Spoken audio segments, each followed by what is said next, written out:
We're already Yeah, we're rolling. we're rolling. All right, give me a second, guys. I'm good. I'm interested today in what Chelsea's gonna do. That's what's gonna happen. That's what. So we got an idea for our first interview that may happen. What do you guys think about Lana being our first interview? Do you know who Lana is? Del Rey. Yeah. Oh gosh. Not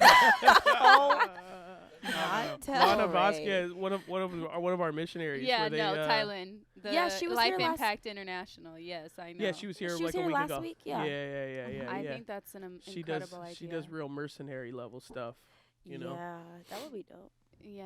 they do some she's crazy amazing. stuff. She said Lana Del Rey. That's cute. Yeah, no, I don't. I have zero interest Me. It's like, oh, okay, that's it. Yeah. That's in Lana Del interesting. Rey. Yeah. If we were able to get Beyonce to be interviewed, would we do that? No, 100% not. I'd Mhm. have What zero What about interest. Kanye? I'd have zero interest. I'd have more interest But in he did. interviewing Kanye. But Kanye. Sway See? did have the answers. Did you see it? Yeah, recently? he said. Yeah, I he did. said. Sway had the answers. He said it. We love Yeah, Sway. I don't. I don't have any interest in Beyonce, not because she's not a Christian. Everybody's making all that Christian, her Right, her right. Baphomet Oh, stuff. church girl. Yeah. It's just I literally have zero interest in Beyonce. None. Like there is not one question. We should just move on. that I because would have I'm to already ask her. getting riled up. And it's early. Well, Legitimately. you could lead the interview. That'd be great. yeah, right. Yeah. I will And gladly. I'll sit there and just have my eyes crossed. Let's move on. What is I it mean, like if- singing music? Yeah, right. Yeah, If she's not gonna have her publicist over her shoulder the whole time, and she can be authentic, then I'd love to talk to her. She's not going to talk about the Illuminati. No, I'm not We're not even gonna- like yeah, Illuminati, yeah. I think Move on. I'm just No. kidding. I already feel it. Anyways, I already so feel it in my blood. you feel what? Just the That she's it gonna reach boiling out a to little you? bit. Yeah. Beyonce means a lot. For Hey, Chelsea. What I'm- has Beyonce done for you? Me and you Chelsea? will do it. Me Yeah. and you will do it. I I'll wouldn't interview say that If you she saw- means a What lot If to you, me. like if you saw her at the mall tomorrow, do you think she would care that you met her? No, she wouldn't care. Okay, I'm well, just saying. I'm yeah. just saying. I would like to interview Beyonce. That's it. And ask what? I'll be Beyonce. Ask me what you would ask. Yeah. Are Beyonce. you really part of the Illuminati? Yeah. Short answer. Yes. Short answer. Short. Yeah. What else do you want to know? Okay, great. That's all I needed to know. All right. Whatever they call Oh, gosh. themselves now. What are the names? What are all the names for the Illuminati now? Because they go by different names. No, they do. I don't know. Like, well, they're Yeah, you have like the Carlyle Group, the Illuminati. You have the, theirs is tied to a lot of the Egyptian stuff, like the artists, the rap artists. yeah. It's connected to the Egyptian type But they also have like it's all the symbolism. man. What's that? They start with the what are they? They're not the Coens or something like that. They all have the same last name. Like over the years, The like they same came. last We were in name. Italy and everything like that. Oh yeah, I've seen that. You know what I'm talking Yeah, about? Yeah, like I have no idea. Well, they just it's change- yeah. basically like there are only like a handful of families that really like control and run the world. And Yeah. they're all over the Mm. financial institutions but All right. Speaking of which, because we're already talking about like the Illuminati and everything like that, which I guess it kind of has something to do with it and nothing to do with it. But one of the things we like to do is we like to watch a lot of viral videos. Like to watch most of it is on TikTok. So predominantly for us, we bring our thoughts from TikTok and what's going viral because that's what the majority of people are seeing. So I guess Chelsea and some of the individuals put together some videos that they want us to talk about. And so I know I have the first video. Again, like I haven't, maybe you've watched some of these, but for me, I haven't really watched. I know they kind of told me the roundabout things that we're going to talk about and stuff like that, but I really don't know. We're going to basically watch. okay. They want to throw a clip at us. Oh, interesting. Okay. They want to throw some clips at us. I guess they Interesting. have them Okay. in order, but Okay. Let's hit but it. Let's do the which one? Let's start with that and just. well, get I your- think Gabe knows. I don't Right. exactly know. So we want to run. I'm gonna let Gabe. There was a direct- specific order I was given. I hope Go they're- ahead, Gabe. I hope they're right. Let's see. I I don't care if you're Christian. In fact, I will fight for you to have your religious liberty and practice your Christianity. I believe in that.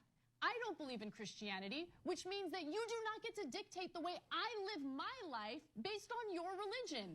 I don't care what the Bible says. You have every right in the world. All those women who identify with your religion have every right in the world to not get an abortion, to not take birth control, but they do not have the right to dictate my life and what I decide to do with my body. I don't care about your religion. I'm so tired of having nonstop conversations about what the Bible says. You live your life in the way that you interpret the Bible.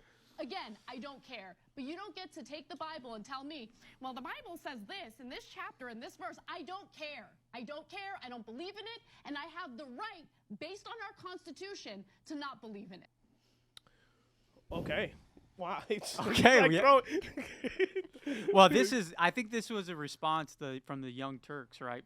This was a response to the abortion. Yeah, that's who they are. The Young Turks. The abortion rulings, because they're feeling like the conservative, right-wing, anti-abortion that the Supreme Court just ruled on, that overturning Roe versus Wade, the left and this commentator is very upset about that, and I think that's what she was responding to. You know, that basically, you know, I should be able to do what I want with my body, and the government religious people are dictating what she can and can't do. More Christian red states are, you know, cracking down on the abortion laws. Yeah. Well, I think also point of clarity as well is that Roe v. Wade, you know, overruling put the power in the states' hands. It didn't all enforcingly say you can't get abortions. It basically said we don't believe on a federal level that we should be able to make the rules on whether it's appropriate to get an abortion or not. We're going to put that in the state's hands and let each state basically vote through their elected officials whether something could be allowed or not. But I think for her, I think this is what a lot of people get mixed up, okay, about religious people. Now, I'm personally, and this might be for a later date that we could talk about.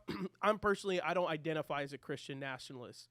I don't have ties to Ulrich Zwingli back in the 1500s that believed that Christianity should enforce all areas of emphasis in the everyday life of everyday people, whether you're a believer or you're not a believer. Right. I don't subscribe to that ideology. In the same way that we look at what's happening in Iran right now, where they have Sharia law, and by law you have to have a head covering, being a Muslim woman. Well, a woman was just walking around, literally this past week. She's walking around without her head covering, and the police killed her. So right now there's an uprising happening in Iran. Yeah, and women are now walking around without their head covered.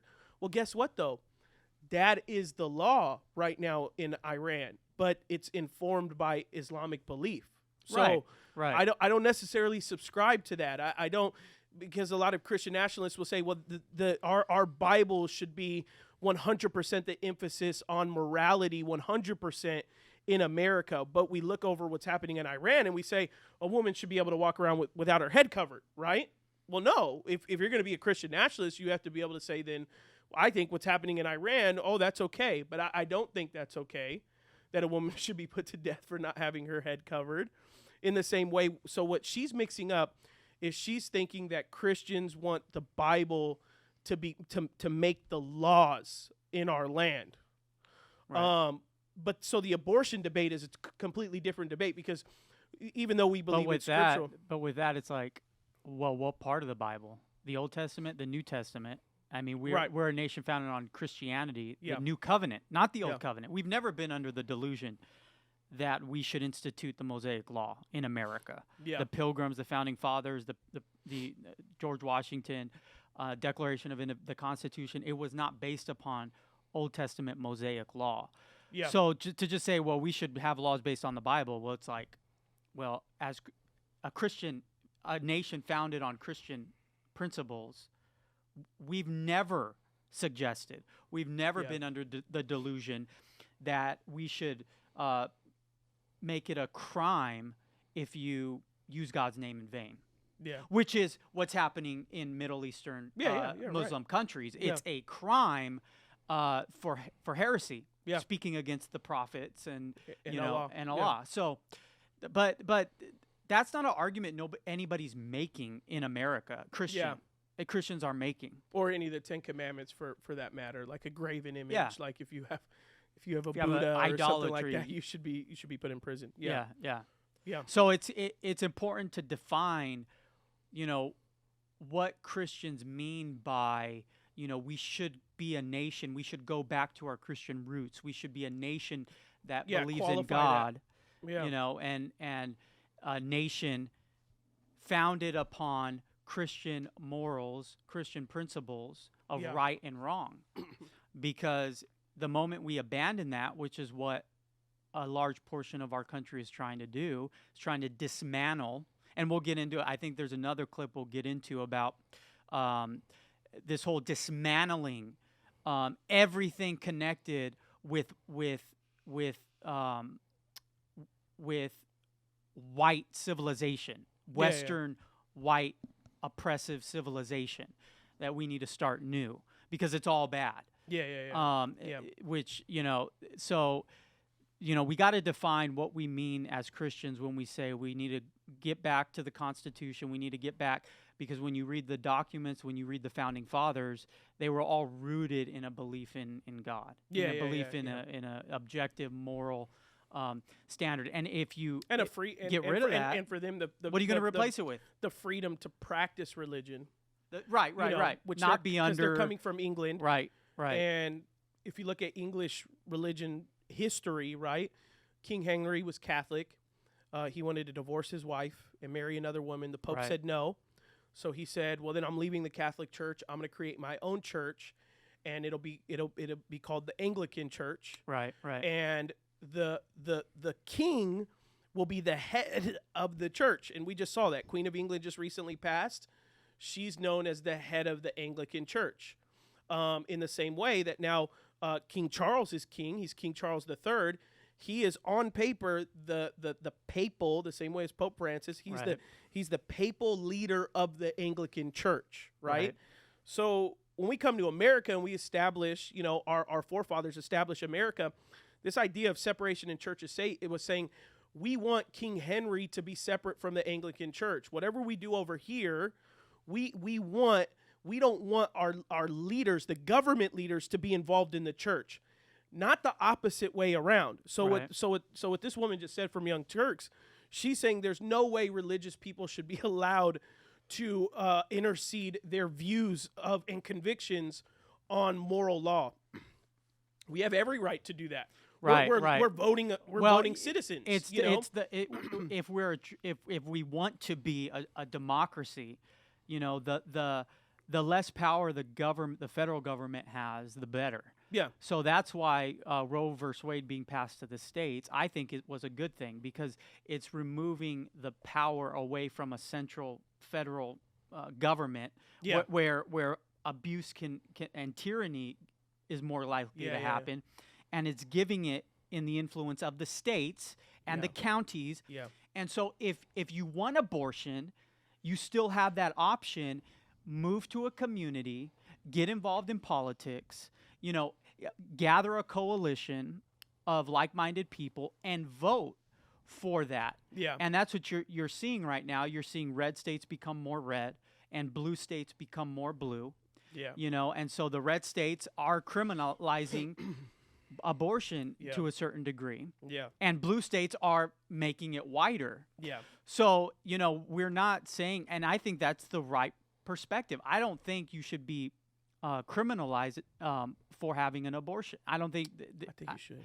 I don't think you should be. Well, if you're in a state that has made that a law, you should submit to those laws. But in general, in America, it should not. I don't think it should be.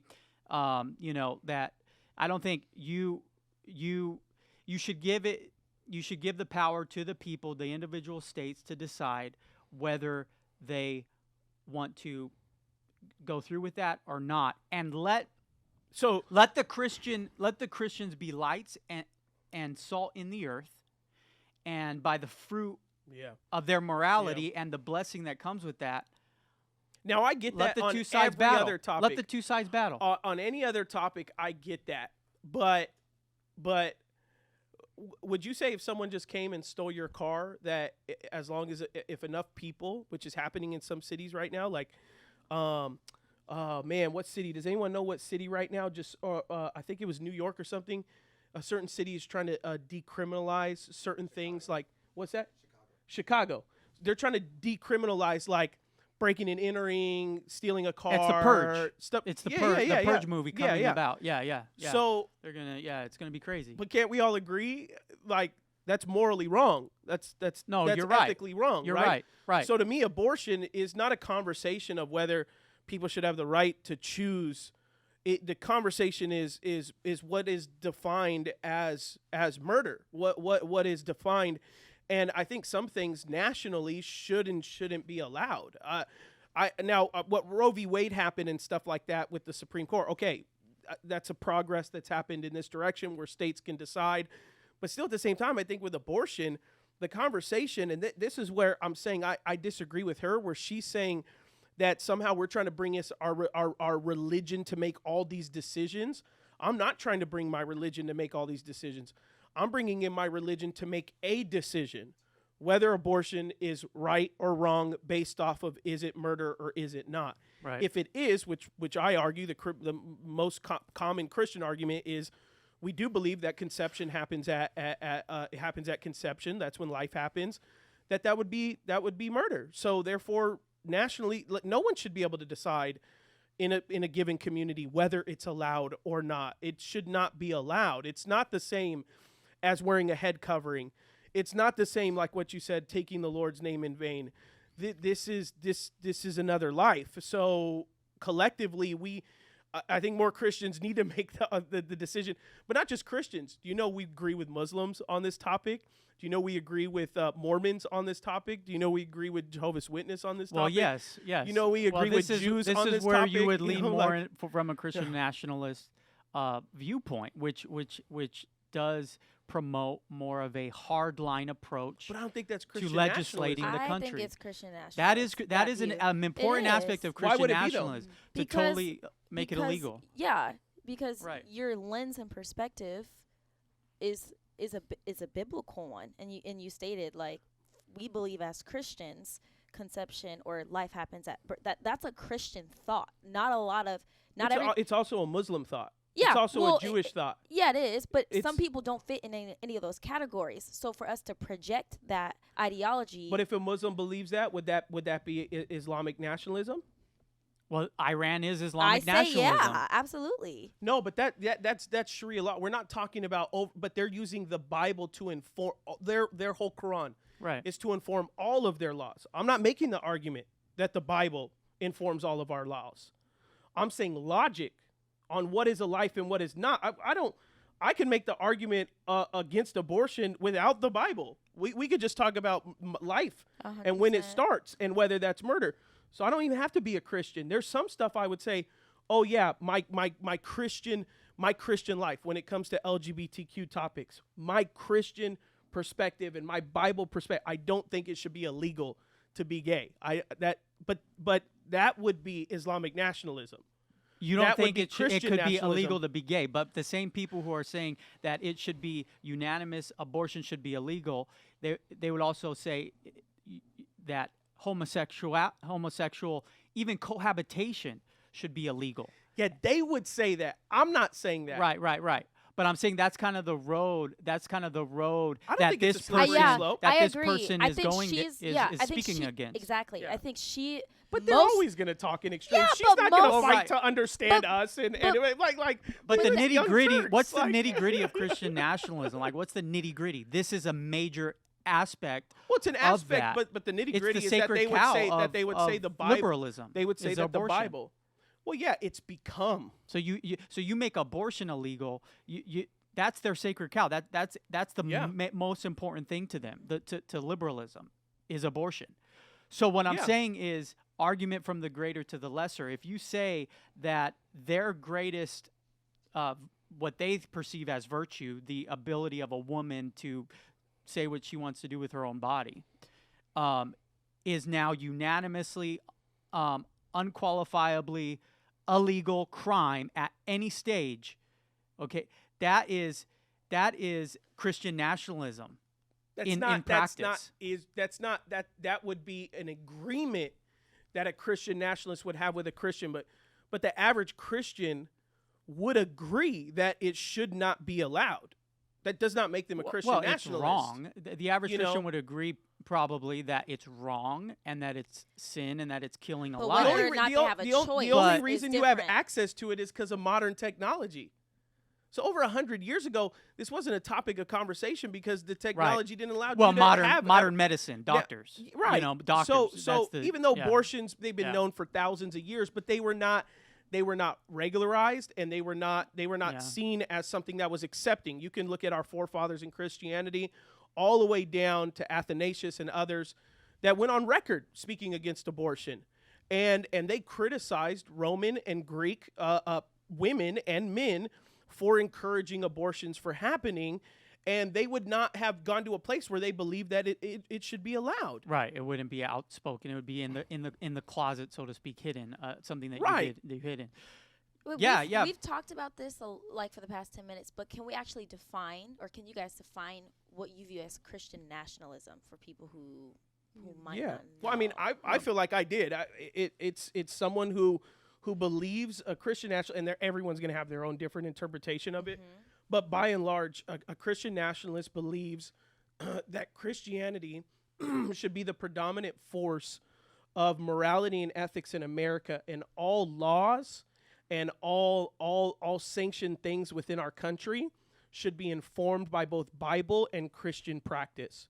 So whether it be from the education level to the political level to healthcare, basically it ties back very far, but 500 years ago, Ulrich Zwingli, one of the reformers, he was one of the only ones. You know, you had Martin Luther, you had Calvin, and all these others. Well, Zwingli was the one in Switzerland that believed that he could use his Christian faith to be able to pass laws within Switzerland. And he basically believed that Christianity and politics go hand in hand. And that your Christianity should inform every aspect of the laws that are passed within your nation. So a modern day Christian nationalist should be, in America, we should put the Pledge of Allegiance back in the schools, right? So a Christian, but you have to go further and say, well, but what if at one point another religion outweighs the Christians, and all of a sudden they start putting a pledge to Allah or a pledge to Buddha in your schools? If it's just a matter of outweighing, and you're trying to pass laws that lock these things in, you start getting in dangerous territory, right? It's no longer freedom of religion. They're trying to basically, like many Islamic states, they want Christianity to be the enforcer of law in America.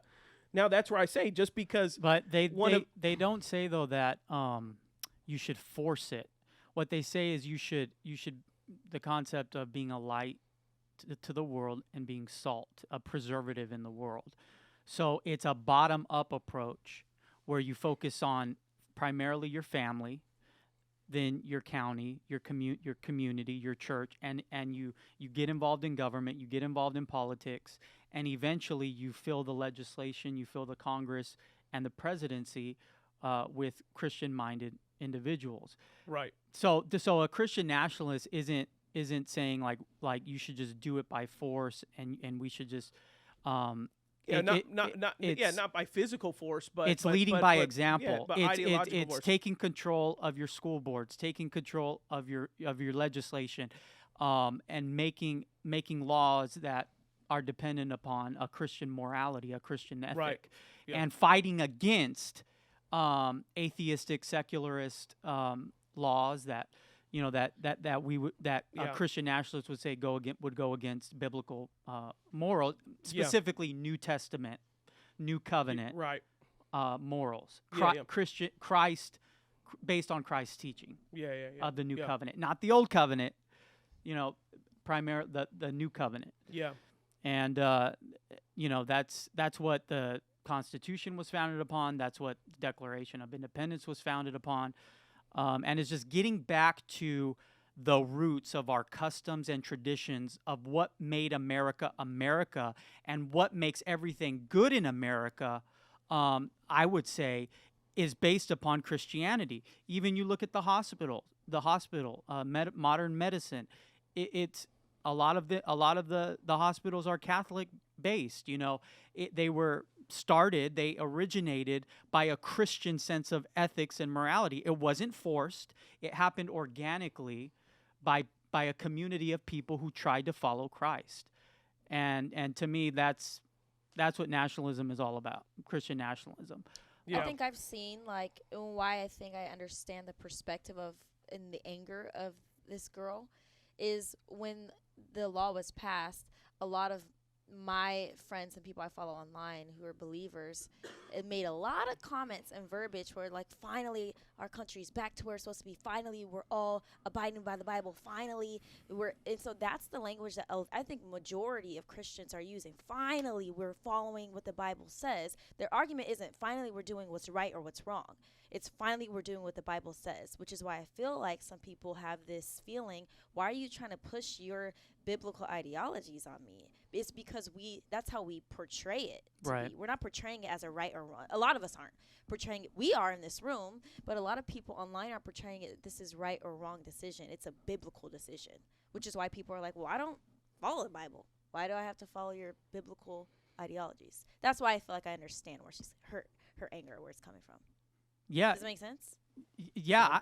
No, I get it. And I am not, I think, like I said, I think it should happen organically. I think Christians have always, I think the trajectory of Christianity has always kind of been like, we're the persecuted minority. Mm-hmm. And then through that persecution, we win the hearts of leaders and we win the hearts of people around us through that persecution. Yep. The gospel grows, the Spirit does his work, and eventually Christians become in positions of power. Constantine, and that, we see how that became corrupted. So anytime Christianity becomes in a state of power, power always corrupts. Yes. So it gets corrupted. And then you have a movement like the Reformation. That was a response to the corruption of the power of the Catholic Church. And so the church reformed and it splintered. And the product of America, the byproduct of that is America. Yeah, because the founding fathers were all fleeing persecution of other Christians. Mm-hmm. not Islamists, not Muslims, not any other Buddhists. They were fleeing the persecution of other Christians that had let power corrupt and become tyranny. So they left, they founded America, and they formed the separation of church and state, which is what we're talking about. Right. What does that even mean? What does that look like? And we're not saying it looks like the monarchy that they fled from. That's not what we're saying. We're not saying go back to the monarchy that we fled from. Let's have a Protestant monarchy now. So yeah, I mean, but I think the average Christian nationalist would say that that's what they want is they would somewhat the more extreme but they're versions. The louder ones. They're the ones who get who get the most FaceTime, Showtime. That's the ones who are. The most extreme ones are saying that we should be a Christian Catholic nation, Christian nationalist that answers to the Pope in Rome. That's what like the most extreme form looks like. Specifically, the Catholic Catholic Christian nationalist form. Yeah. We should have a president, a leader, and that leader has to be Christian/Catholic, and that leader has to answer to the Pope in Rome, the Holy Father, right? The leader of the Christian Church. Yeah. That's a very extreme form, and then you have a more Protestant. Christian nationalism but it pushes towards more of a theocracy, and like you said, I've never understood theocracies to work. I've never seen them. I mean, you can't force. You even and even you go back to having a human answer for a theocracy, right? It's like there is going to be corruption, there is going to be a dissidence. You go all the way back to the Old Testament. And God's like, oh, I'm trying to be your leader, right? And then they're like, no, give us a king. Everyone else has a king. Give us a king. That's what happens. Right now, I think that's what the Christian nationalist does. Yes. Is they say, we want a king. We want a president. We want a guy who we can look to, who's our savior, Right. who's taking us out of the Yeah. rubble. Right. Like, no, you're responsible for your, like you said. Right. But I don't think that Christian nationalists would put it that way, but you're responsible for your own home. You're responsible for your own community. For sure. You're responsible for that. To me, the abortion conversation is separate because it is a conversation of death, murder, and life. It's not a conversation of freedoms and libertarianism and liberty. That's not liberty and justice for all. So it's a little different. Yeah. But where a But lot that's of where I people, separate But you'll never meet that common ground with Yeah. non-Christians. I'm not looking to meet that. Well, then like, just say it's wrong, and yeah, then and end of that's what I'm- discussion, that end is of what I'm debate. saying. Right? Right, Okay. yeah. But so that's where the debate ends. Then. So like, Yeah. I think there should be like more I'm not nuance. going to say, well, hey, go to I Nevada. think there should be more nuance. You should I leave think there should be more California. nuance. Like, I'm not gonna, like go to like if you want an abortion, move to California and surround yourself with people who are like-minded. where majority minorities are the ones that are shared about to get abortions. Because we don't agree on where anything majority anymore. low-income Like, cities have all we the used great. to agree. We used to agree on the Yeah. main things. Pre-1970, 1960, we mainly agreed on the same thing in America. Yeah. We all wanted basically the same thing. We wanted a family. We wanted a job that paid income. the bills. Yeah, we wanted a roof over our head. Yep, yep, we yep. wanted good schools for our children. And then the government got involved. Yeah. Well. I mean, And the so- government said, "I'll take care of you. Right. I'll be Exactly, your daddy. exactly. I'll So- you guys sit on your butt and I'll look after you." And then what they also then they started being our defined for morality at the same time, And then they Yeah, became exactly. they said I educate your kids. The government said we're your kids' educators. The government said we're your Exactly. kids' moral yeah. boundary. We're Right. today. It's like so to me it's like you said, it's less government, more power to the people, and more decisions to the people. I Right. think until it matters though of true morality of right and wrong, we all have to agree at some point. At some point, America is going to have to a place where we agree on what's right and what's wrong. We're going to that's start where I having think those it's separate. conversations. Yeah, Right. because I think the whole thing with abortion is people don't believe that it's murder based on when they believe life begins. So that's where But people that's don't. because I truly believe Right. you're having doctors and physicians who are going against their better judgment to make a To make point. that call. Right. Because I've done this before. I've preached a message before where I've shared what the definition of what NASA is looking for tomorrow. Tomorrow, if we were researching Mars and we were to say on Time Magazine, there is life on Mars. Okay? Let's just talk about that for a second. If we wanted to find life on Mars, what would we be looking for? We would be looking for 2 cells Right. that are able to Right. form and function and grow into a being. That's all they'd be looking for. And they would say there is life on. They don't have to see a creature. They don't have to see it formed. All they need Exactly. is 2 cells. That's a great moral argument. with the ability Yeah. to be able to duplicate and become something. It's a great argument. And I every agree with doctor it. and physician would not look at that Time magazine And say and it's say, not life. "No, that's not life. Yeah. There's no life on Mars." yeah. They would all Right. say at the water cooler, "Did you see Time magazine?" As doctors and physicians, they would all say, "Did you see on Time magazine? It said that we found life on Mars." But yet there is something so more complex happening inside of a woman when conception happens that against their better judgment, because they are trying to prove an ideological point, they are saying, well, that's not life. And then if you talk to someone who is anti-abortion, you ask them, well then tell me where it starts. 90% of them say, well, I leave it up to the doctors and physicians and the experts. Who are the Even ones the telling experts the say wrong that. story. But even the Yeah. experts say that. Yeah, Even for the experts sure. say, oh, it's still under research. Oh, okay. So Well, right. So right. we've Well, we've I flown find to it the moon, interesting. we Well, I could, find it we have interesting that spacecraft. this but- same channel, this same types of liberalism that this channel, there, this a lot of my problem a lot of times is the logical inconsistency. So she'll complain about that, but she's probably was for federal government mandating vaccines and masks, right? Yeah. So it's like, okay, Yeah. well, you be consistent at least, and But and that's so, a question of agree. morality for her. well, it's the same thing. But what I'm saying Yeah, is right. what I'm saying is have that argument if the Supreme Court actually made it a crime to have an abortion, then that Yes. argument that she made, all I'm saying is that argument would be logical, But I'm like, we're not there yet as a country. No. You still have multiple options to commit your abortion. Right. Just move or travel somewhere. I mean, you can figure it out if you really wanted it that bad. My whole thing is that it's good that you're giving power back to the states. You're decentralizing the federal government. Yeah. That's where I stop. I'm just like, okay, and let's just see how this plays out. Yeah. And you know, and let's, as Christians, let's be salt and light, and let's prove to the world that our worldview produces better fruit. That's great. Yeah. So let's develop communities. Let's influence our local politics. Let's not have the mindset of, oh, we as Christian, we shouldn't be involved in politics. We should just wait for Jesus' return in the Antichrist.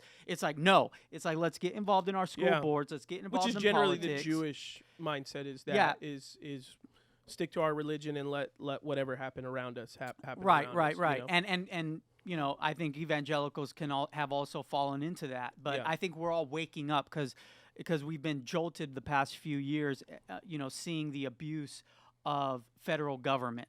Yeah. And we realize, and we're seeing the abuse of the school boards and what they've done to our kids. Yeah. And so we're I taking totally, control back. To me, I wouldn't put that in a about. Christian nationalism framework, for sure. And I wouldn't, even though we would probably agree with a Christian nationalist with that, but that's where I would agree too. I'm like, we need to be in our education system. We need to be in the school board. If that's whatever Caesar is forcing us to be in, which is in education and other things like that, then I want to be involved in it. You know, I'm not going to go out of my way to be involved in something to try to push something on someone. But the fact that my kids go to school through the government, the fact that my kids go to college through the government, the fact that I'm affected by the decisions of our state. You know, just 3 or 5 years ago, there were a few policies that were being passed here in California that would make it illegal for me and you as pastors to have conversations with someone that was struggling with their sexuality. Right. They were going to try and take away our licensings if we did that. Yeah, I went up there and I fought that. To me, that wasn't a Christian nationalist fight. It was a Christian fight. Right. It was impeding on my ability to be a Christian, to practice my Christianity. Well, it impeded on the Constitution. Yeah, 100%. And that's the thing. Like, if I was living in China, I wouldn't buck the system because that's not the laws Their of legal the land. precedents. Yeah, I should, as the scripture says, I should have wisdom. I should be meek, and I should utilize wisdom. I shouldn't just be a crazy person just fighting the power and get killed needlessly.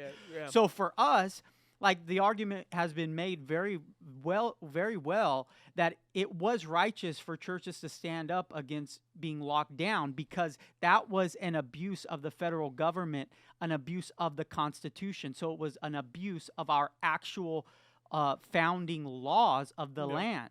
So in that regard, I can buck the system. As a Christian, I can morally buck the system because the laws of my land are against what this person in power is telling me to do. So I can fight against that. But it's when, you know, if you proclaim Christ, you're going to get beheaded. If you meet in churches, you're going to get killed. Well, then, okay, I need to utilize. Maybe I need an underground church. Maybe I need. Let's not go do a protest. Yeah, exactly. So yeah. All right, Gabe, what do you got for us next? I need you to lead into it because some of these videos don't really say anything right on the front end. So give me a little lead. This one's titled "Segregated Church." Oh, shoot. Black people have been trying to convert to what they think is the religion of the oppressor, which is Christianity. But that's not the religion of the oppressor. The religion is white supremacy, because if it was Christianity, the churches that we see today would not be the most segregated places in the planet. Church is the most segregated place in the world. You have black churches and you have white churches. If you're a Christian, there should not be a black church and a white church. There should just be a church. So if we have white churches and black churches, the reason why we have a black church is because we have a white church, and we have a white church because we have white supremacy. So white supremacy must be the real religion. 1822, when Champollion deciphered hieroglyphics, it made it possible for the first time in about 1,300 years that people could now go into Kemet and read the writings, the Medu-Neter, on the temples and on the papyri. And once they began to read that writing, they began to understand that everything that they had been teaching Christianity is a lie and based on African concepts that had been created thousands of years earlier. Okay, this is the one Corey was interested in, I guess. Right. Just no, this is big right now, though, so I'm glad we're talking about it because this is taking in all the logic heavy of topics, this. The logic of this is interesting because the logic is basically, basically equating Christianity with a white man's religion, a white man's faith. And I mean, you can just that's to me, that's just false. When you trace the history, you trace the history of Christianity. It's a Middle Eastern religion. Our God is a Jew. You know, the God we worship, Jesus Christ. He's a Jew. Yeah. He's Middle Eastern. You know, he's dark-skinned. Yeah. You know, and one of the first non-Jewish converts was an Ethiopian eunuch. Yeah. Anyone ever been to Ethiopia before? Right. I mean, pretty dark.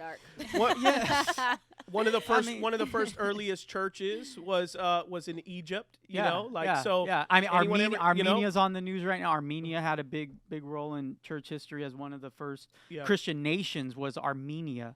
And you know, this is, and then you know, it went from the Middle East to Africa to Spain. Paul's final destination before he passed was Spain. He took it to Spain. Asia is the one where it took longer. Getting to the Chinese and getting to Asia, but. You trace the past 2,000 years of history, and Christianity has pretty much spread to every corner of the earth. Not every, but you know, most nationalities, cultures, skin colors, races, whatever you want to say. So to say that Christianity is a tribal white man's religion shows total ignorance to the past 2,000 years of history, and not only that. It's an insult to Black American culture that had so much goodness that was produced based upon their Christian expression of faith, the gospel music of Black African Americans. And so you're telling them, this guy is saying, oh, you are ignorant, stupid dummies for believing that white man's religion. But what's your alternative? What's your alternative, guy? Like, what? I mean, you're going to tell all of these African Americans that receive so much hope and so much community and so much love and faith to endure their hard times, their slavery, their oppression. It was their Christian faith that got them through that. And it produced so much amazing popular culture, the gospel music, and so much amazing culture came from that Christian faith and expression of faith. So you're just going to sweep that away and say, oh, they were deceived. That was stupid. That was, like, okay, like it's, and my whole thing going back to an argument like that is like, well, what's your alternative? What can you offer in replace of Christianity, the white man's faith, that's going to produce better fruit than what the gospel has produced in 2,000 years? What's your alternative? So you're telling me to get rid of this because I'm dumb and I bought into a white man's conspiracy, and so, but what are you offering me in return? Yeah, that's the question that I have for these guys. Well, okay, if I chose to believe you, what are you offering? Yeah, in return, that's better. Yeah, that's going to be better. Yeah. I think though, and a couple of things that he said also is, which is easily reconcilable, is he said, what about these cultures in Africa that have a Genesis story?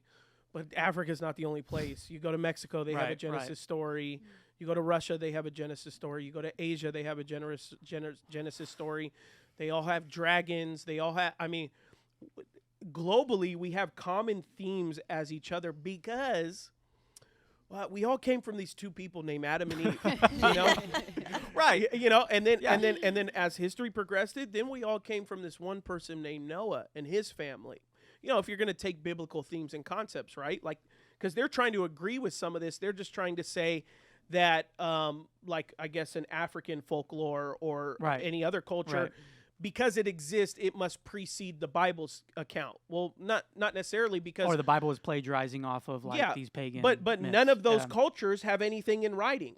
Mm-hmm. The Bible still stands as some of the oldest literatures, especially since we found the Dead Sea Scrolls, some of the oldest literatures that exist, there is more proof of our current Bible being factual than there is that Caesar or Abraham Lincoln ever existed. None of us you have even to ever toss questioned every ancient historical document. If you toss the validity of the Bible, if you take as how history, many, you have to take out everything. No other ancient document of history has as much proof, as much validity, as the Bible. Yeah.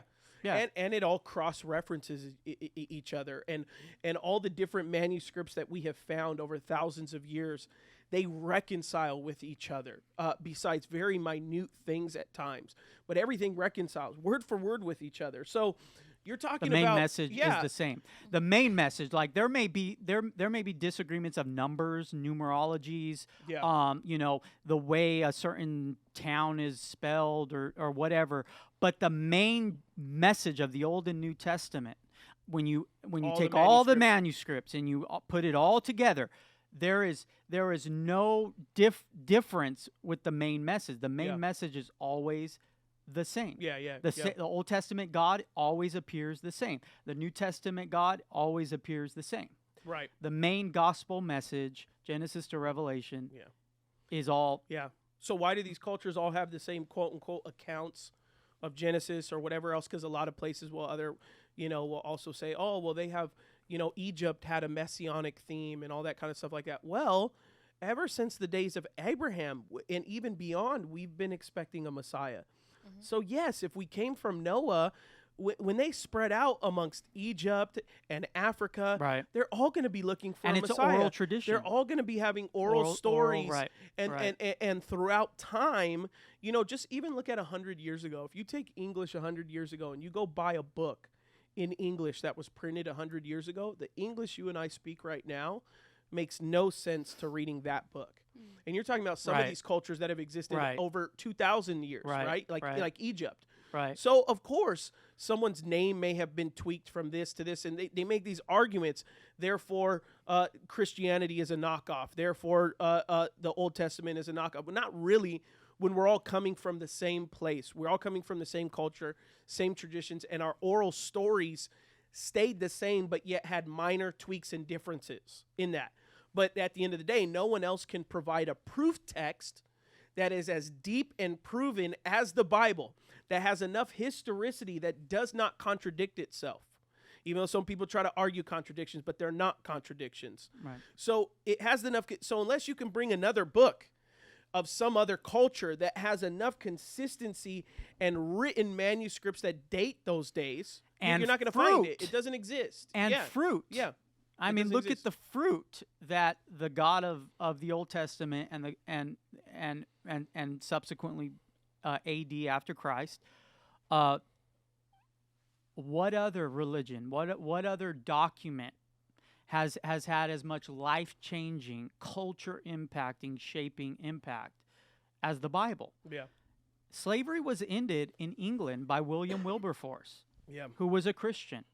The act of slavery was that occurred for thousands of years up until William Wilberforce in England. Yeah. Okay. Made it illegal to where does slavery still exist today? Yes, but it's done. It has to be done under the table. Nobody is praising slavery nowadays. Yeah. Right.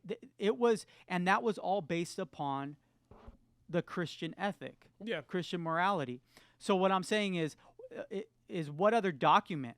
What other document? No other document of the past put an end to slavery. Yeah. The Bible put an end to slavery. Yeah. And so, and then C.S. Lewis talks about this, that Christ is the ultimate myth, that all of these ancient myths that have so many similarities with the Christian, with Christ, the Christ figure, that the reason that is because God put within us as image bearers of him this, and through oral tradition and through, he put this expectation of a Messiah that bore these certain qualities, and all of these cultures throughout the world, they all have a flood narrative. They all have these narratives. It's not because the Bible is copying them. It's because there was a common there was a common myth that originated with Noah, with the dispersion of the Tower of Babel, right? And the flood. I find it an amazing validity to the flood narrative that every culture in the world has a flood story. Yeah. And so what does that denote to me is that's proof that the flood was worldwide. Yeah, and it had a worldwide impact, on the world. So anyway, yeah, absolutely. I mean, I think and then the last thing he said was, and I think it's predominantly in America and other melting pot cultures and societies, right? Like, because only for the most part with modern technology, i.e., modern ships and modern planes, do you have so many melting pots of culture.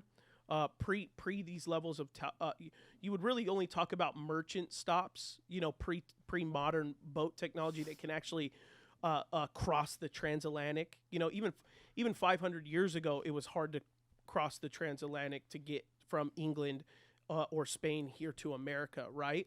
So by and large, whether you were in Spain, whether you were in Ethiopia, whether you were in Turkey, everyone looked the same and everyone had the same culture. Unless you were in just a merchant area, which is where a lot of the New Testament was written by Paul in Ephesus and others. These are mercantile, and the mercantile cultures were affecting culture within there, and that's why the Apostle Paul was always trying to get the church back up and running, because the outside culture of the mix-up was causing this tribalism to affect on who's on what side, right? So I think here in America, we have such a melting pot. Because like this video he just mentioned, which it's true, and I think there is something to say about it and stuff like that. But he said Sunday's the most segregated place in America. While I believe that's true, we go to a church that's completely diverse. We believe that our church should look like the mall or our city, but at the same time, we also have to recognize our humanity to say, he made it a black and white thing, right? It's a culture thing. But he didn't bring up the Korean church that meets every Sunday. Right. He didn't bring up he didn't bring up the actual African churches that meet on Sundays. Right. He didn't bring up any of just the because we're other, not in the same building. Yeah. But we're still worshiping the same God. And we're reading from the same text. And that's the thing. A lot of it is a cultural thing that bias. isn't necessarily bad. It's not necessarily bad. It's a cultural if bias. I'm a more reserved person, okay, and I prefer hymns over loud drums and guitar, that's not because I hate the technology, the black people that are in a more charismatic church. It's because I'm more reserved and I like hymns. So I'm going to gravitate because it fits my disposition, my personality, my culture to gravitate towards a church that's a little more quiet, a little maybe sings hymns, maybe is more expositional. That's not a good or bad thing. That's just something that I prefer. And they're not checking your skin color at the door. Like, you exactly. Can't come in because you're not this color. People just no church is doing that. No church is doing that. So you no church worth mentioning, and that's having any influence on anybody. Sure. I mean, you have your crazy churches, but right. But if you're at an all black church and a white person comes in, they'll stand out. But it's not like they're not allowed there. That's segregation. You cannot come into this space because you're there's a black spot in American history, just like there's a black spot in every country where that stuff did exist. But at the end of the day, let's keep it 100. Like, a black person back in the day didn't even want to go to a white church. So even if the white church was like, we'll start, doing X, Y, and Z, whatever you want, the black person's still going to say, no, I still want my expression, because we're talking about religious expression. Right. Right. So people are always on both sides, whether it's black or white. We try to give this Christianity is negative because we can't get around and unite and get along. Believe it or not, all the black church guys and all the white church guys, we all go to the same breakfasts. We all go to the same Unity Day prayer things together. We all go to the same city council things together. There's actually a lot of stuff. Now, our church in no means is white or black. It's very diverse. But I have friends who have white churches. I have friends who have black churches.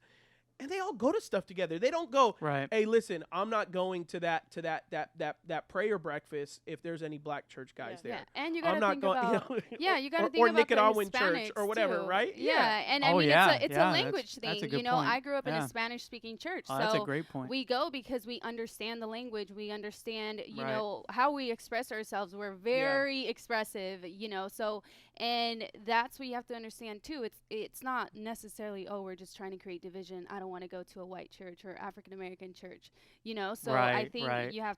There's Adam has a good story. Do you think you could share that? Which one? A good story in connection with that thought.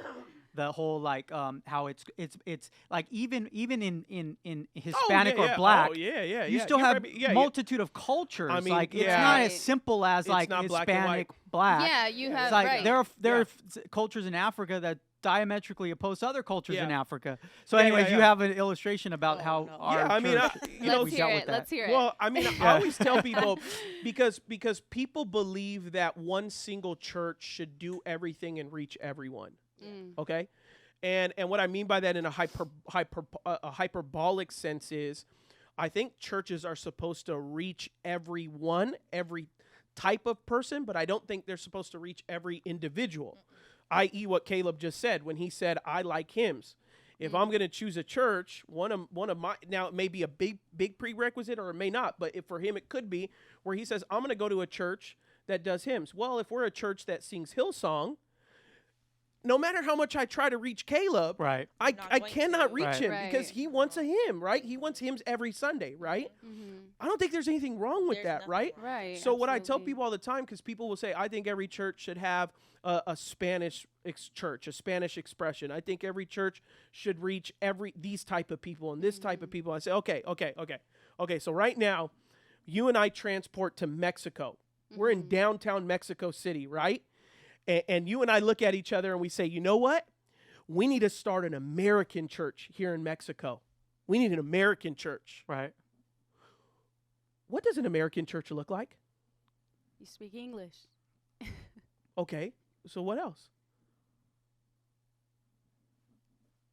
You'd say, I don't know. I have to choose a stream. Right, different cultures. Is it going to be a black American church? Is it going to be a white American church? Are we going to have tambourines? Are we going to have flags? Are we going to jump? Are we going to shout? Are we going to do hymns? Are we going to do pews? Are we going to do chairs? Are we going to do LED walls? Are we going to do curtains? Are we? And every choice. Catholic, Protestant. Yeah, Catholic, Protestant, Reformed, are Lutheran. Are we going to be Episcopalian? What are we going to be? And every minute decision we make solidifies us more and more into an identity of a stream.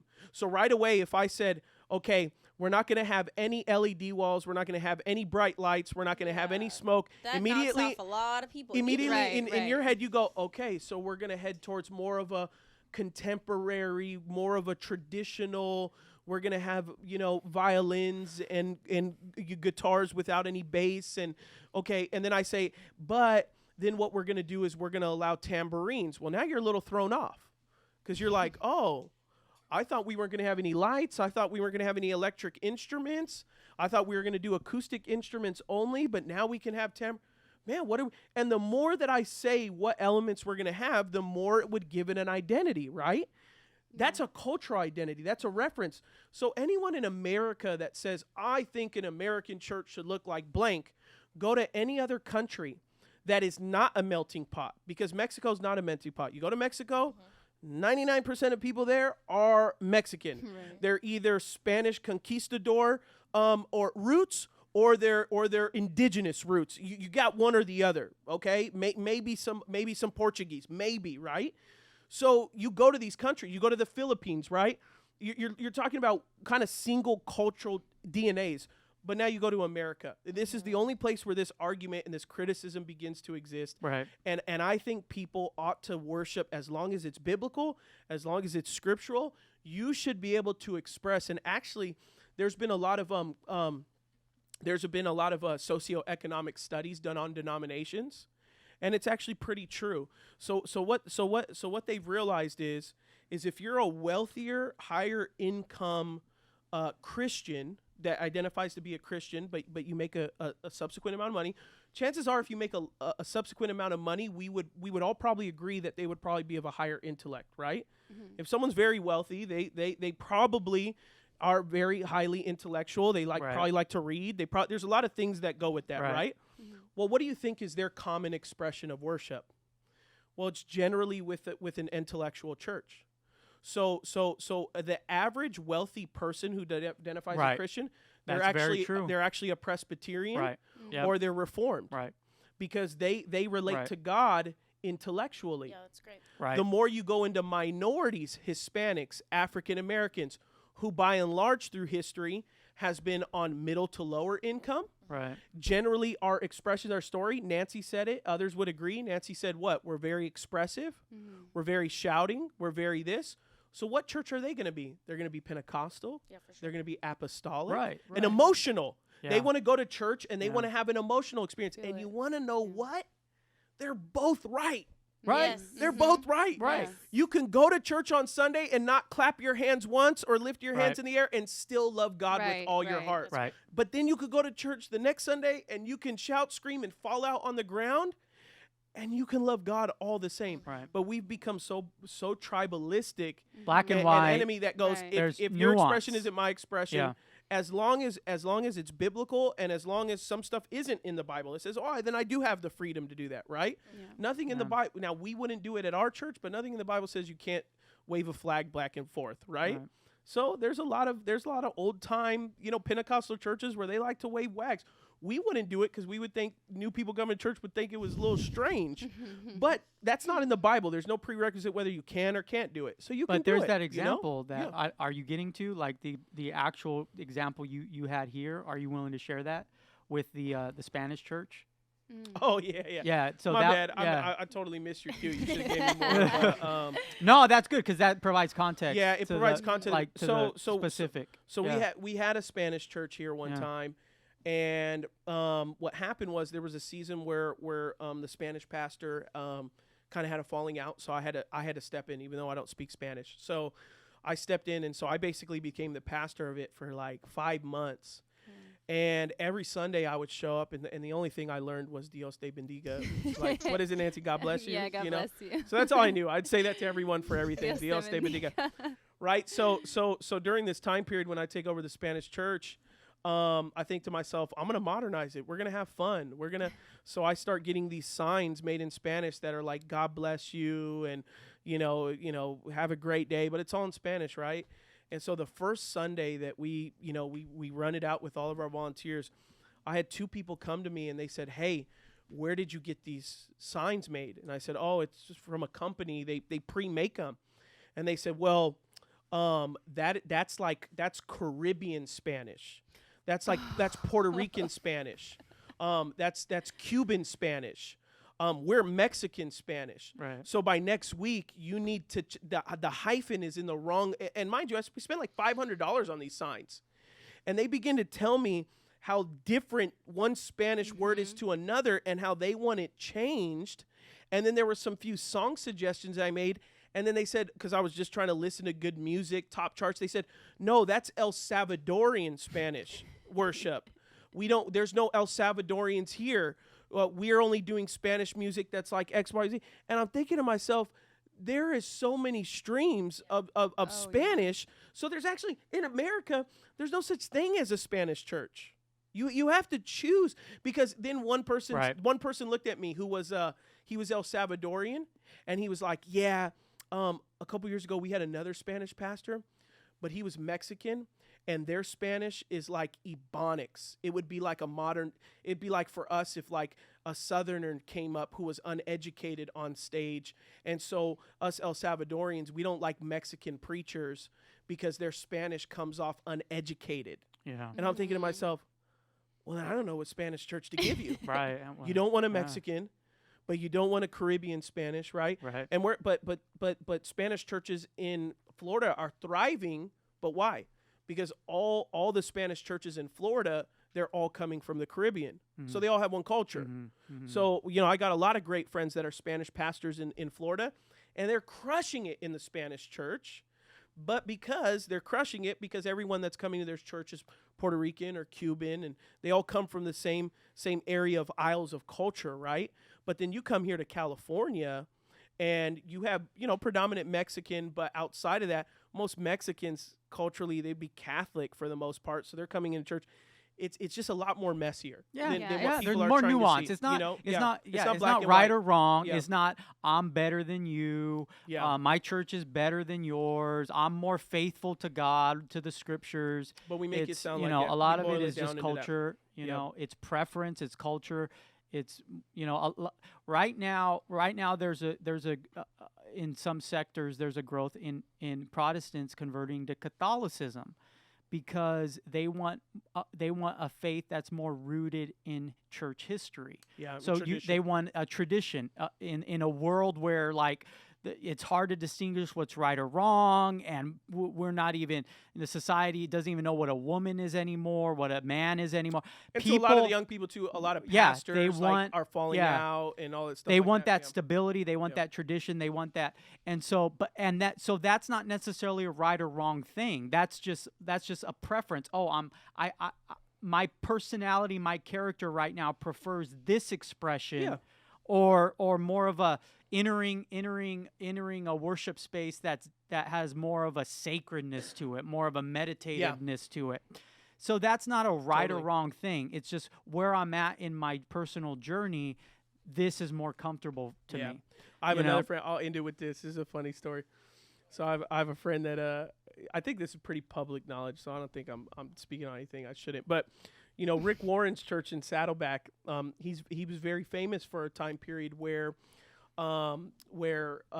he would create different expression rooms on Sundays, and he would stream into those rooms his sermon. So basically, they obviously had cameras in his sanctuary, and they would have wires feeding into all these different rooms, whether it be outdoor, courtyard, youth room, this or that, and you could actually get your own expression leading up till the sermon. So if you were Hispanic, you'd come in and there'd be one room that had Spanish worship, and then you'd be able to go to another room and there would be gospel music for worship, and it'd be mostly black led, and you'd go to another room and be like Korean and all this stuff like that. Well, as they were doing this for a number of years, post service, everyone would stay within their sex after service. So service would get out. Everyone would go pick up their kids from children's church. They'd go pick, who were all intertwined. They were all intermingled, right? They would leave their gospel expression. They would leave their Spanish expression, right? But they all meet in the same courtyard. Right. There's the same coffee shop. There's the same cafe. Right. And those interests would stay with each other. Right. None of them would leave. And finally, his leadership team looked at each other and was like, I don't think this is the gospel. I don't think we as an individual church are meant to try to meet everyone's personal preference. Right. I think we as a church need to decide what we are as a church. Right. And then let people decide whether this is the right church for them. Right. But it's not 31 flavors. Right. It's not Burger King. You can have it your way. And they learned a valuable lesson with that. And they said the more we encourage preference, the more we're actually encouraging segregation, right? That's great. And so, but at the same time, you should be able to celebrate your preference at the same time of the individual expression. So that's why I think like what he said, going back to that video where he said, if a church was authentic, it wouldn't be black or it wouldn't be white. At the same time, you have people of different cultures that want different expressions. And yes, do I think at times the gospel needs to supersede race and color? I just think no church should be formulated with the identity of race, but a culture, an expression, right? Like you and I, we're not black, but we grew up in the black church. So I go and hear gospel. I feel at home. That doesn't, right. But I'm not black. I know that. But for me, that makes me feel at home. For you like hymns. I like hymns too, but I like hymns with a little bit of soul, right?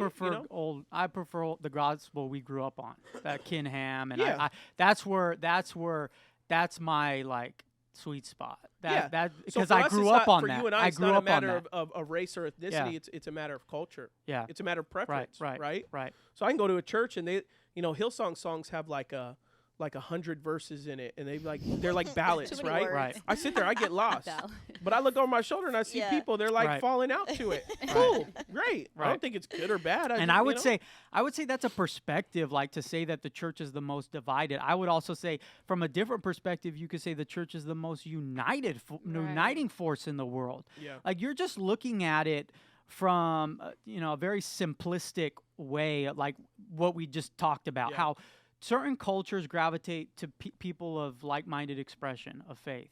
But you can also say the only places, virtually the only places where where races and cultures, backgrounds of all types, men, women, genders, whatever, backgrounds, singles, married, come together, it's the church. It's the church. What other force is doing that? Where you willingly put yourself around different types of people of all backgrounds, not because you have to, because it's your job, or because you all just it's superficial. You all just like the same football team, and so you all gather around, and you're different. But what other force, what other institution in the world unites people of all backgrounds like the church does? Nothing. There is none. Mm-hmm. Show me. Yeah, absolutely. Yeah, I don't see it. Yeah, I'm open to be proven wrong. I don't see it. I don't see it in this other religion, this other religion, this other culture, or this other expression of belief or whatever. Yeah, it's still the church. It's still Christianity. It's the gospel. And we're not perfected. The spread of the gospel is like a mustard seed that starts We're small. A mess. Go read Revelation. And then grows big. Yeah. So it's growing pains. Church history is growing pains. We're not going to be perfected overnight. Yeah. We started off as an infant. And we're growing. We could be, for all we know, Jesus could return in 10,000 years, and our current state of Christianity, which is only 2,000 years we're old. Still in our puberty stage. Right. We could very well be in the puberty stage, and we still have another 10,000 years. Mm-hmm. But when you look at the 2,000 years of history, you see 4 steps forward, 1 step back, 3 steps forward, 2 steps back. But the trajectory is growing for the good. It's getting better. The gospel is being spread to more people, more cultures, more societies are being, more satanic oppression is being dismantled. Mm-hmm. We just talked about William Wilberforce and the end of slavery. That took thousands of years. Yeah. It took, and that was just 500 years ago. Yeah. Yeah. Well, yeah. So, or less than 500 years ago, but it's new. Yeah. Right. The abolition. Yeah, fairly new in comparison to. Yeah. So, perspective, guys. That's the whole thing. Like, before we're so quick to judge the church, judge other Christians, put it in perspective. Right. Yeah. That's all, Yeah, that's definitely. That's good. All right. What else do you have for escape? Let's take a because I don't know everything, but I kind of know the gist of topics. All I know is you had a video you wanted to throw at me. I don't know it. I haven't seen it. I haven't. Okay. So how much? Okay. Yeah, a little more time. Okay. Because I think this is. It's the next one. Okay. What could be more relevant than the threat of nuclear war? Oh my God. So we want to. Such a Caleb comment. We want to. Oh man. I mean, hey, this. Hold on. What is this is kind of a big deal, right? I mean, everybody's talking about. You said that we're going to be around for the next 10,000 years, and then now you're saying that we're waiting on a nuclear bomb. Right. If you guys want to pass this ball, I understand. Because no. So hold on, I'm recovering a cold. I need my inhaler. Cough me. So you scared Pastor. Let me get ready for this. Go ahead. So Russia, Putin, has recently come out. And he's you love Russia. He's threatened. Can't. Dude, what are you doing? What are you doing? He's gonna say cut that out. Bro, you get Corey, you gotta edit that, bro. That's not. Do we have water for that? I don't want the FBI coming to this church. But wait, what are you doing? You knew the rules. I didn't mean that. I didn't mean that you love the country. I didn't mean you love the country. I meant you love like researching it. I know. Yeah. I know. But you Let's can't say that. clarify. All right. No. All jokes aside. I meant that you follow up with their trends. I follow man. up You're worried because- about him. No. Yeah. So, anyways, so he just threatened nuclear Need that war water, because his invasion of Ukraine. 4 of the regions in Ukraine are about to sign into and agree to be a part of Russia. So the Putin For came. the record, I had COVID 2 weeks ago, so I'm still in the recovery phase. All right. So we're gonna be in recovery after this conversation. Yeah, We're all gonna be in recovery. So he came out and basically threatened he's willing to use nuclear force if the West, Was the that video he United did, like, Nations. A couple days ago? Yeah. Yeah, so everybody's talking about the potential of nuclear war, what that's going to look like. But I wanted to bring it to the topic of connecting it with Bible prophecy because, a lot of Christians are I talking get a lot of about those emails. A lot of those Okay, Bible prophecy Yeah. emails. So you got red heifers going to Israel Yeah. from Texas, and so Could've the bought those whole at any time. Left Behind rapture, premillennial. Kirk Cameron theology is making its rounds, and so I want to talk about kind of that from that perspective of eschatology, because I think it's relevant. Did you have a right video? now in the church? You got video? Well, just him talking, but I don't even know if it's Oh, necessary to hear okay. him. Basically, he came out and he just threatened they're willing to use nuclear force. So I grew up in the 90s. I grew up with Left Behind and Rapture at every corner. And Jesus is coming back any moment. Jesus coming back. But one of the key tenets of premillennial theology is the Gog and Magog rising up against what they would define as Israel and the West. And I think if I remember correctly, Gog and Magog is China and Russia, if I remembered correctly. So throughout the 90s, early 2000s, it was in the evangelical psyche that the Left Behind books and everything that China and Russia will rise up, and they're going to usher in the Antichrist by this threat of war and everything like that. So now you have Putin coming out and talking about nuclear war. So you have people in the church, leaders who are now bringing up again, are we in is the rapture any moment? Is the Antichrist going to appear? So I wanna look at it through that lens. What do you guys think? Do you guys think that we're in the final decades of end times? Is this a sign? You guys is this think proof? these are the signs of the times? Why throw it back on us? That's a heavy question. I'm still trying to breathe right now. Do you want to answer, Nancy? I haven't answered. Go ahead. Go ahead if you have yours. No, go ahead. I'll go. Okay, I'll go. Yes, I do. If you're going to look at it biblically, yes, I do. But then you could say that 20 years ago, you could have said, like we're talking about, said the same thing. We're in the end times. So, I think it's hard to gauge how long we've been in the end times. But 20 years ago, I remember them saying, the rapture's about to happen. Look at the Bible, blah, blah, blah. You could say the same thing today. So how close are we to the end? I don't know. And how long it's going to endure? I don't know. But I think we are in the middle of it.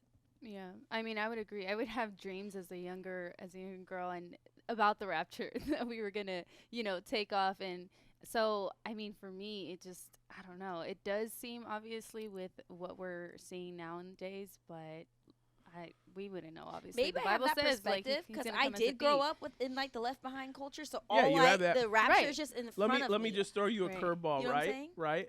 Because you just said I'm looking at stuff happening right now, and we reference Russia and stuff like that. Okay, just imagine you're your age right now, but it's 1940, 1941, and every country in the world is at war. America has just dropped 2 atom bombs on Japan. I mean, like, that's kind of, like, because we always seem to reference some events that are happening. Like, that seems pretty, like, you have Hitler, you have Mussolini, you have, I mean, you have world at war. Like, like, if there's any better time to have, put the argument like, oh, Jesus is coming right now. I mean, if I'm looking at the signs, I'm thinking, I don't think it's as bad right now as it was in World War II. Yeah. And then obviously, somewhat, and I have these conversations out loud. People give juxtaposition. They go, well, they just delivered the 2 red heifers to Israel, and the Jews are getting the temple to be rebuilt. Like, the Jews don't even have control of Temple Mount yet. The Muslims do still.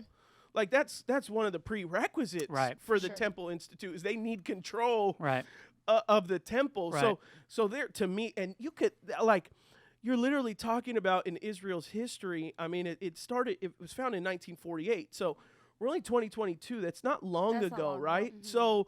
So now again, I can fully agree with someone say he could come tomorrow. I'm not anti Jesus is coming back any second. I do think he can. It's like a thief in the night, like Jesus said.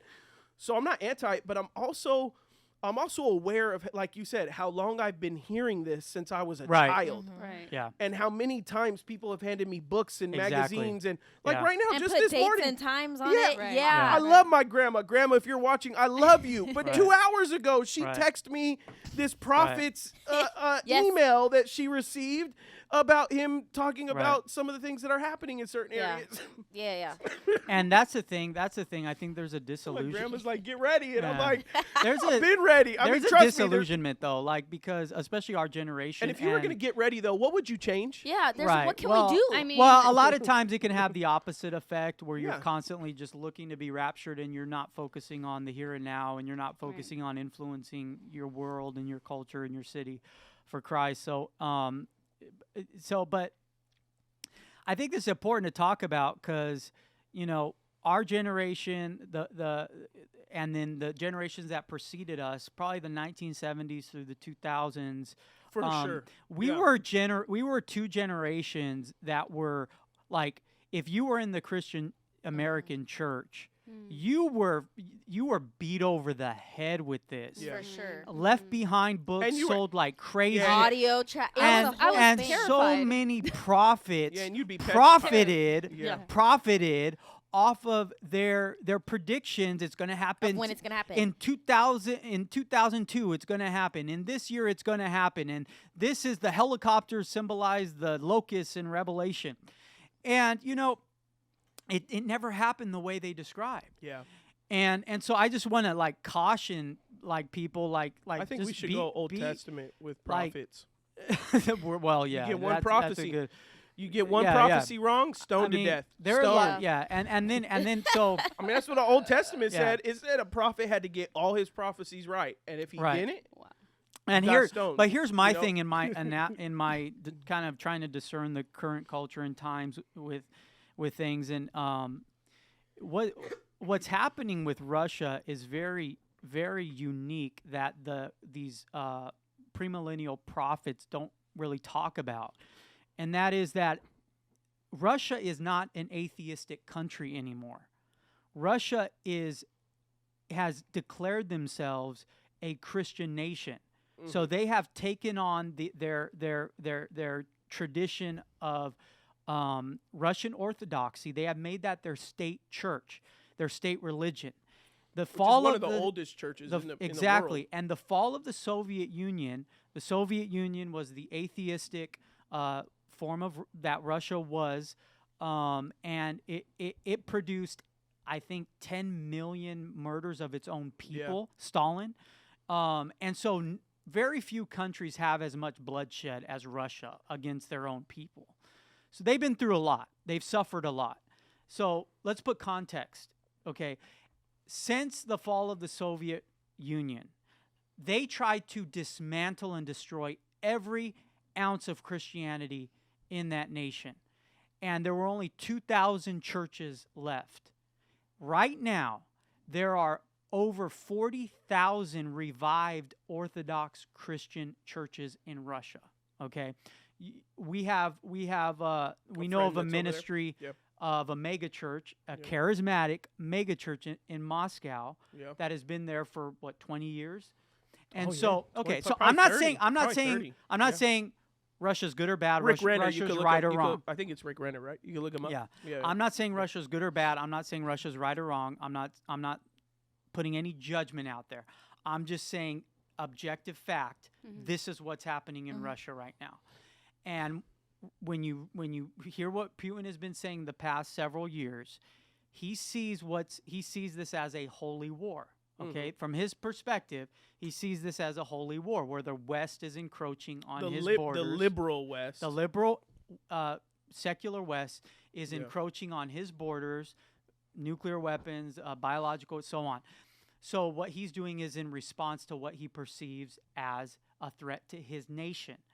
So they are going back to their ancient cultures, customs, and traditions. That's what they're doing. There's a renaissance of Christian orthodoxy going on in Russia. That's something that I don't really hear a lot from the prophets, because under that perspective that we've heard since the 70s, that Russia and China are going to rise up, and they're all, they never mention the fact that Russia claims to be Christian. They believe Christ is Lord. They would never bow the knee to an antichrist in this current context. Russia and China right now are going against globalism. They're going against the idea of one world leader, the Antichrist, that's going to rule over the world.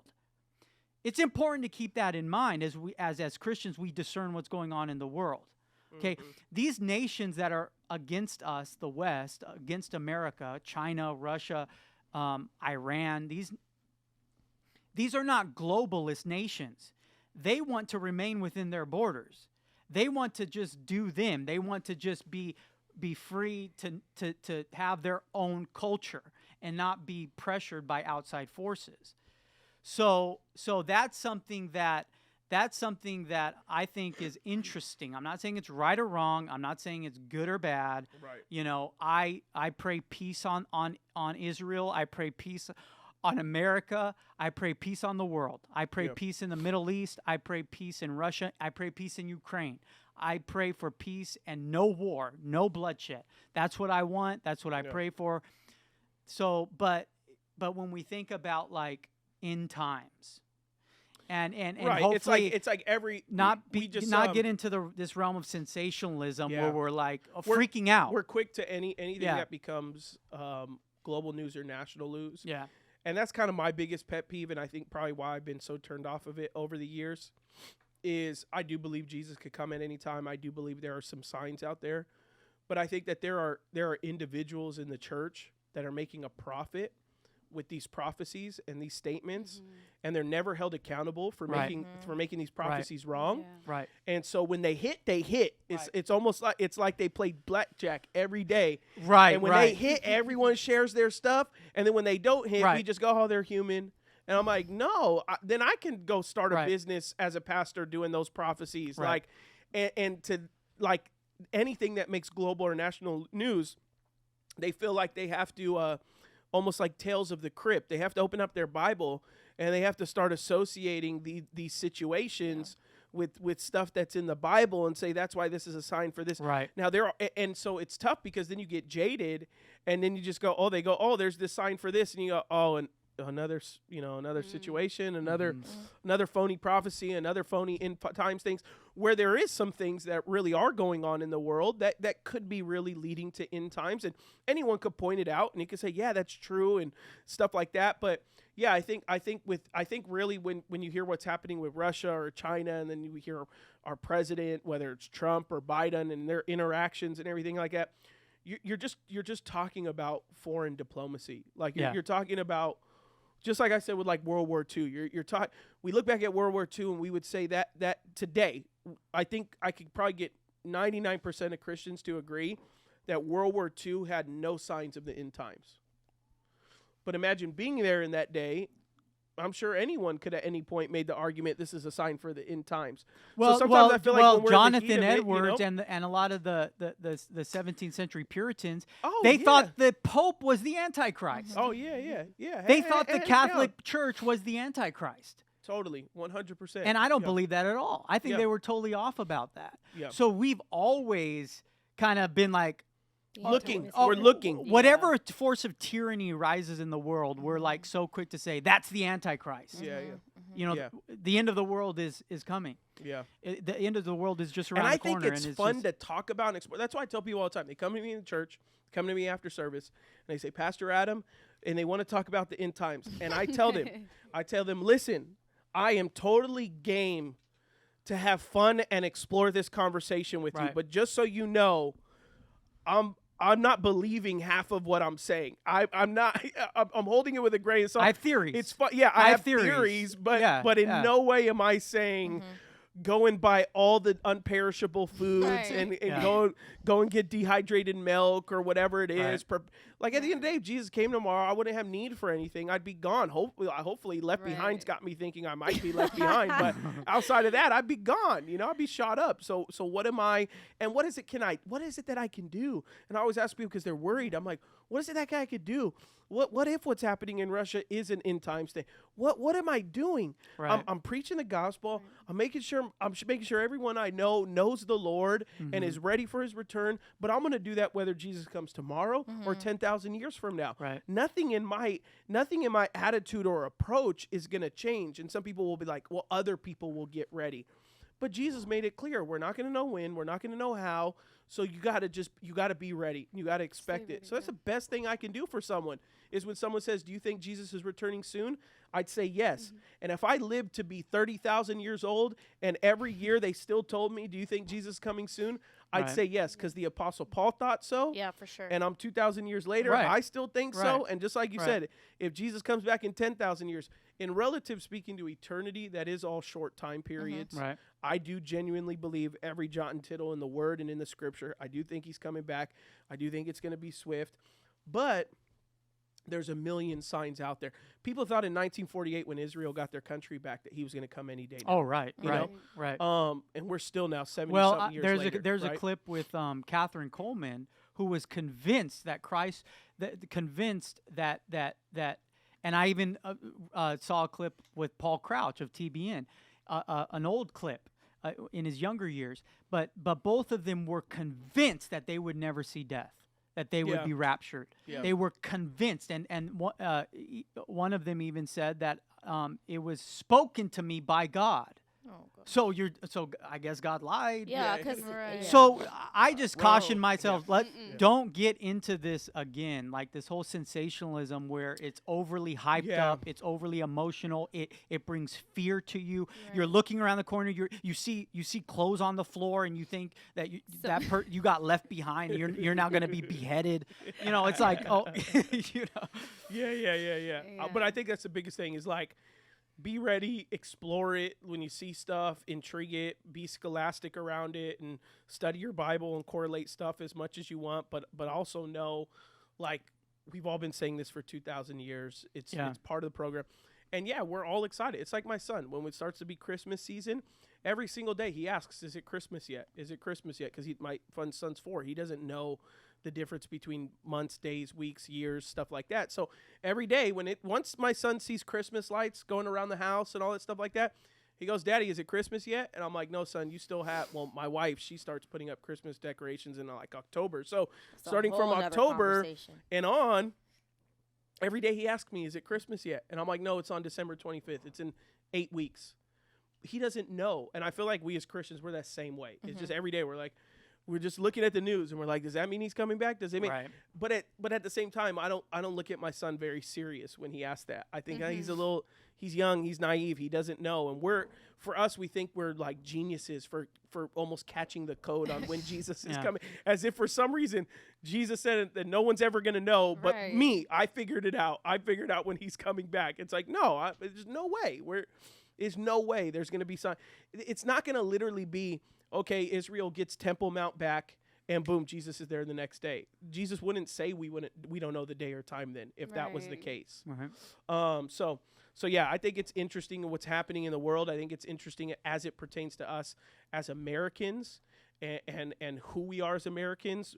But that's obviously this podcast is meant for us to talk about everything. But when it relates to you as an individual Christian, I don't know that stuff always relates to us as an individual Christian, because some of these problems are between America's really good at being egocentric. Right. So we're really good at thinking everything. We're really good at thinking everything revolves around us.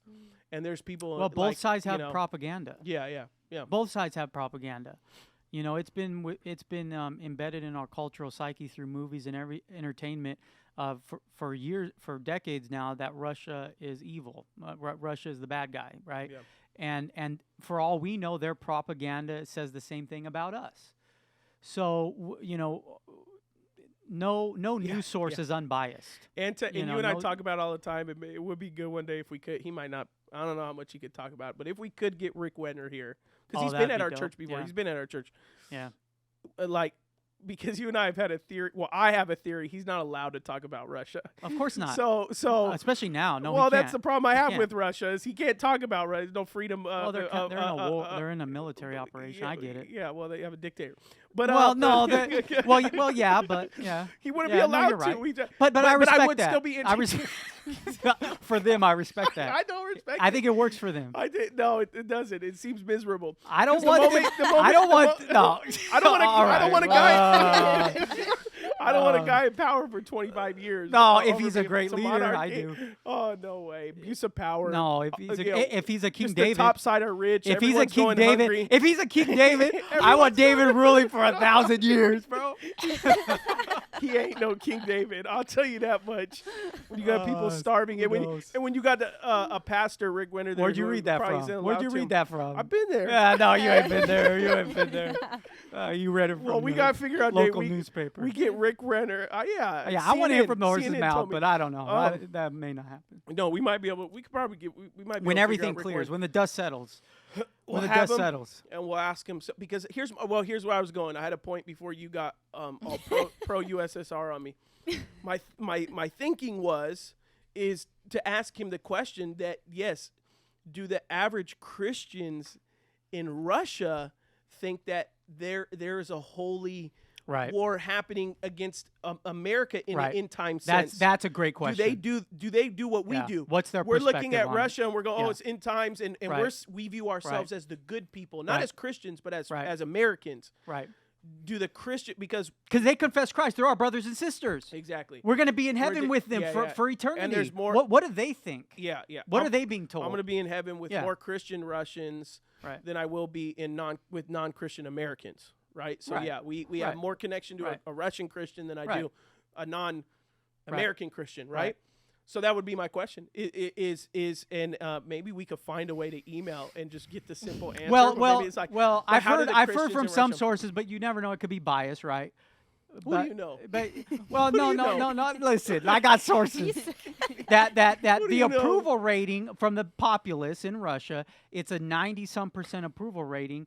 Positive for their president. Yeah, well, when he's the one filling out the survey. I know, but that's the thing. He does his own survey. Yeah, that's the thing, though. That's the thing. Like, you don't really know, but hey, can you trust our surveys though? I don't know. I don't know if our surveys, our polls are more trustworthy. Exactly. So they're both biased. A Russian poll. They're both biased. So who knows? But I've heard a source. We're gonna send an email. But we got an insider. We got an insider. That's what makes. When he responds and says "cannot say" or "guillotine," then we'll know. We'll get the answer and we'll get back to everybody. We'll send an email back. All right. Yeah. I can't breathe anymore. God bless Ukraine. God bless the East.